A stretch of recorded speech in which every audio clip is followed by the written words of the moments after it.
I'm David, hi. Hello, I'm Greg Owen. And we're at the second European Chemsex Forum in Berlin. Were you at the first one, Greg? I was at the first one. I came shooting across in a taxi from the BBC studios. Actually recording a Chemsex piece with some people from Mortimer Market. You remember when we did that big Chemsex thing? Yeah, just before Let's Talk as well. The whole world is Chemsex, every day is Chemsex. Well, it is for me. You have a lot of prep days, I believe. My whole life, 24/7, morning, noon and night. So listen, if I am Chemsex and you are prep, what happens when Chemsex and prep get together?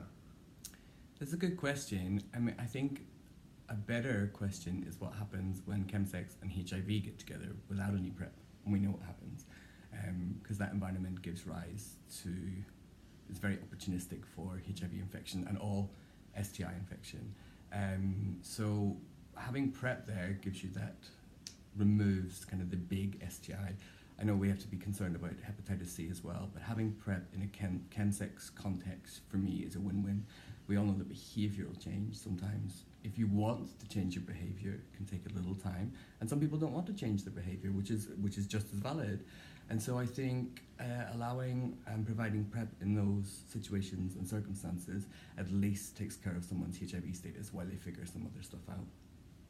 Fabulously said. I think, well, we know that people who engage in chemsex are the highest risk for HIV acquisition and transmission in the developed world. And what do they need, probably above, I won't say above all of, but they absolutely can benefit from PrEP. Chemsex isn't always, a lot of people are very cognitive when they're engaging in chemsex of what they're spending and how they're going to feel tomorrow and every action they take and the consequence, but not all of us are that brilliant. And sometimes we're not always thinking about condoms. Sometimes, as you said, you don't want to. You're in that heady environment. And PrEP and chemsex are a perfect marriage, no? They are indeed, and I think biggest barriers for me, well, first of all, we always talk about kindness, and so what people in those situations need, as well as PrEP and support, is kindness from themselves and from each other. But I think for me, and I'll speak personally because I don't like to speak for the community and I don't like to speak on anyone's behalf, I like to speak for me. And when I eventually decided to go on PrEP, and I was going to have to jump through some hoops to actually get PrEP because it wasn't available or accessible then, I had finally decided to be proactive and responsible, and it was just too late for me. So I'm a prime example of when chemsex for me was a very specific period in my life, about 2 or 3 years, for whatever reasons, those are personal, but for reasons that a lot of people experience, I spent about 2 or 3 years intensively in that chemsex environment, and if I just had had PrEP during that time, then I would still be HIV negative now. And it's important to remember as well, I think, when we talk about chemsex and HIV and PrEP, is that HIV isn't the punishment for having chemsex. We need to remind, it's just that the circumstances are kind of very, the circumstances that we know a prolonged period of sexual action with those substances, which reduces your sensitivity in certain parts of the body, and there's a lot of trauma in certain parts of the body and a lot of sexual partners. Just those things, we take the moralizing away from it, just the physical scenarios of chemsex give rise to infection. So I think we just need to bear in mind, from a stigma point of view, that chemsex or HIV is not the price you pay for chemsex. So we should leave our morals at the door and just help people have the sex that they want with the least amount of unwanted outcomes. And PrEP's one way we can do that. It is indeed. In some research from Antidote at London Friend in 2013 said that 90% of the HIV positive people engaging in chemsex support there attributed their HIV diagnosis to chems. And again, not as a punishment, but just as an unwanted consequence. Imagine what that figure would have been if PrEP had been around then. Well, I mean, there's no doubt statistically it would be lower, but I think we talk about this a lot together when we talk about chemsex and HIV infection and other sexual related issues, let's call them, or scenarios. And I always think what we do, and particularly what you do, is at the equal sign of a very long equation that came before. And we as gay men particularly very rarely go back and pick apart the components of that equation. So PrEP is great and chemsex support is great, But I'm really interested in how we help and invest in our siblings before you need chemsex support, or before PrEP is a lifeline for you, when it's just something that's ingrained in a general, more broad spectrum well-being and a holistic approach to the people rather than the issues. Because for me and my community, what I'm starting to see now that we have support for chemsex and we have PrEP, which is giving people a little bit of breathing space in their head, perhaps that they might not have had before, is that how do we deal with people now and not issues? Because ultimately, we're dealing with people, and I think very rarely do we look for the person. We're looking at the symptom or the ailment or the issue, and we're more than those. I think that's kind of gorgeous. If everyone cared about themselves wholly, and others wholly, and their community as a broader concept wholly, then we wouldn't have any of these problems at all, and that's where we can start. Mm-hmm. But it's not always the case. It's hard to care about yourself. It's hard to care about others during periods of my life. Me talking about me, because I've spent decades caring so much about my panicky needs in a selfish way, to the point where it blitzed my concern for other people. And that was a part of my chemsex story. But although I caught HIV long before chemsex was invented. I think long before drugs were invented, before cavemen were born. You are old, but you're not that old. You're not that old. But are you attributing your status to chemsex? There's a short answer to this, there's a medium-sized answer, and there's a long answer. I don't know, we've got time. Which one's he going to give us? Greg going, he likes to talk. Yes, I would say the actual exchange point of HIV for me was in a chemsex setting. Okay. But am I attributing my HIV to chemsex? No, I'm attributing it to a series of things that conspired for me to find myself in those situations and making those choices. And that's exactly why the researchers are having problem connecting HIV to chemsex, because of that very issue. Tracing back to the actual moment of transmission, to the moment of infection, months in advance, and trying to remember whether that was a chemsex environment or not. And even if it was it that the chems that caused it to happen, or was it, as you say, other ingredients like not caring about yourself or not having the communication skills to talk about status in different environments? For me, it was I have said this in a radio piece before, and the interviewer kind of was a bit taken back. I stopped caring, and it wasn't that I wanted to catch HIV. There were certain things in my life that had happened, and they were manifesting in different ways, and that kind of behaviour was one of the ways that certain experiences were subsequently manifesting. And for me, I just stopped caring. I didn't care enough to invest in myself. Not even invest, to be aware and look after myself, because I certainly wasn't investing. I was just trying to get by. So that's not just about chemsex, that's about me as a whole person and how I arrived there. And without going into the big long story, there was a lot of emotional trauma for me in the years leading up to that, and some very, very heartbreaking things. And people have asked me subsequently in media events and community events what I could have done differently that would have A, prevented certain behaviours, and B, maintained my HIV negative status. And the answer is I don't know, because that support, really outside of what we do, what support does a gay man going through those experiences and those things, what support does he have? Who can he speak to? And where can he go? Because even sometimes with our siblings and our community and our friends and our family, we find it very difficult to talk about those things. So what support was there for me? So yeah, there are, now in hindsight, it's a wonderful thing. There are things I could have done, but who could I turn to for a little bit of light in that shade, in that darkness, to point me in the right direction? Apart from 5016th Street, which I got an incredible amount of support from, and who I have had consistent support from over the last couple of years. What else was, we as a community don't talk, and we as men and gay men hold on to so much that we don't talk. I think it starts with talking, which leads us seamlessly on to what we're doing tonight. Tonight is Let's Talk About Sex and Drugs. They don't call it gay sex and drugs in Berlin here. I think the reason they said was they were trying to be more inclusive of a broader population, even though chemsex is specifically defined by gay hookup culture, specifically associated with the drugs that are available on gay hookup sites, and specifically about the experience and some of the challenges of having sex as a gay man. So it can be inclusive, of course, of transmasculine women, but also trans feminine women, trans feminine people, who use online hookup culture. But I think Berlin wanted to keep it much more inclusive about just drugs and sex generally. And we're going to that tonight. Are you going to be speaking at it? I am. I'm going to be sharing some witty ditties. Is that a thing? Like, is anyone under the age of 50 ever said that? Hashtag. Yeah. No, don't hashtag. Hashtag Greg Chats, not hashtag witty ditties. Chaps. No, no, Greg Chats with the T. Greg I didn't know that. Chats, not Chaps. I know the Greg Chaps one. Well, you've seen the pictures and the videos. Actually, they do exist. Don't dig them up.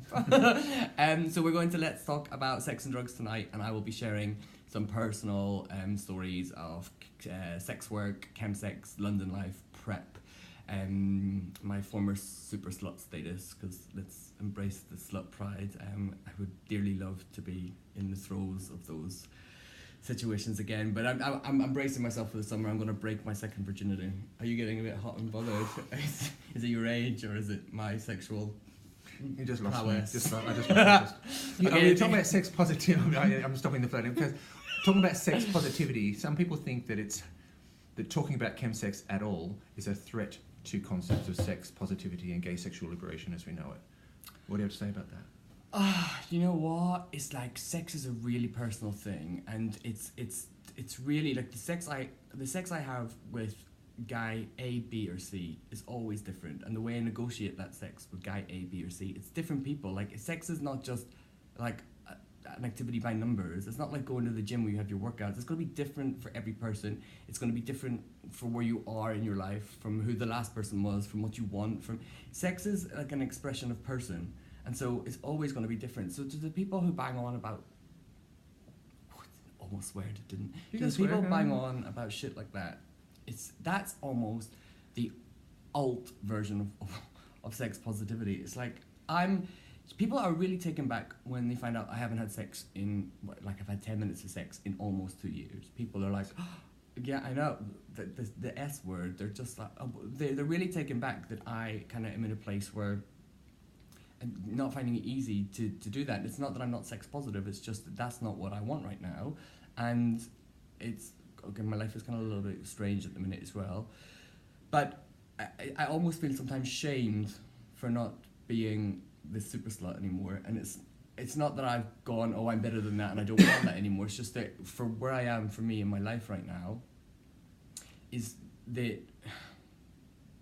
disposable sex like that is great, and it's really horny, and it's like really, like, I loved all of that, but I've done every version and shade of sex, and now I want something a little bit different. Like, I really want to stop looking for sex and start looking for people again. Yeah, that's really nice. I think for the people that I work with and the people we know who are trying to make changes around chemsex, it's kind of understanding that kind of sex, which is quite a shift. It's a shift, but it's scary because, like, I've just started back to the gym, and it's not that I'm like a body fascist, and it's not that I set body standards for other people or myself. It's not. It's when I'm in a situation, like currently, I have to pick what outfit I wear because I have a little bit of a belly, and my arms, I think they're a little bit skinny at the minute, and I'm not overly self-conscious, but I have to pick clothes that I know look good for the body I have right now. And I never had to do that, and I resent that restriction, so I want my freedom back. So the gym, for me, is not about, being that blue-eyed, blonde-haired, white muscle boy that we see all over the pages of a lot of our LGBT magazines. It's not about wanting to obtain that. It's about me feeling comfortable in my skin, where I can take my clothes off, be it whatever shape, when I'm not apologizing for doing it at work. And I haven't found that in this body. So there are my personal things going on, and also to get naked and to start being intimate with someone totally sober, which I had some amazing sober sex with the last guy I was seeing. He knows who he is. He'll probably watch this. He shall remain nameless, but good sex, babes. And it was totally sober. We didn't drink and we didn't do drugs, and it was really passionate and intense, and I loved him. And it was, yeah. So for me, that was the last kind of Can I Yeah. ask more about that? And Yeah. if he's watching, thank you for making my friend happy. You know who this is. Okay, then I like you even more. Was it really? Did you really have to trust that person to? Yeah. We feel less sexy sometimes when we're sober, right? And sometimes the only way through is to tell the person with, I'm not feeling it that much, or not, or don't feel as sexy as I would on chem. So that kind of honesty can make it more sexy sometimes. Yes. So with him, we met on Twitter. We met on Twitter, and I had met him before, but I forgot about him. And then we hooked up to talk about I Want PrEP Now, some work stuff, and then we ended up having sex that night. But we had quite a lot of banter, and we knew similar people, and we had a very similar idea of what we wanted to do work-wise and and in life.